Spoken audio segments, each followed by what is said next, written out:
ખેડૂત મિત્રો, એક જ ખેતરમાં એક સાથે આ એક બોયડી અને આ એક બોયડી બંને સાથે વાવેલ છે, બરાબર. એને વ્યવસ્થિત એક હરખું પાણી મળતું હોય, ખાતર એક હરખું દીધું હોય, પણ એક ખાસ મેનેજમેન્ટના ભાગરૂપે જો આના થડમાંથી એટલા પીલા નીકળ્યા નથી. પીલા એટલે આજે થડ પાસેથી નીચેથી આ ગ્રીન સોટા નીકળ્યા ને પીલા કહેવાય, આમાં કેટલા નીકળ્યા છે. તો એક મેનેજમેન્ટના ભાગરૂપે આપણે એનું કટિંગ કરવાનું હોય. આ કટિંગ કરી નાખીએ એટલે એની જે છોડની એનર્જી છે એ ખોટે ખોટી અહીંથી વહી ન જાય. એની ખોટે ખોટી એનર્જી બહુ બધી જાજી તો આમાં વેડફાઈ જાય છે. તો એનું કટિંગ કરીએ એટલે છોડને ઉપર લઈ જઈને તો એનું આપણે મેનેજમેન્ટ કરીએ કે આ છોડ જુઓ અને આ છોડ જુઓ, આ કેટલો ઘટાદાર ને મોટો છોડ છે, ઓલો નાનો રહી ગયો છે.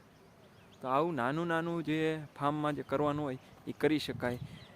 રેગ્યુલર બાગાયતના પાકો માટે અમારી સાથે જોડાવ 97 231 35 9 55. ધન્યવાદ.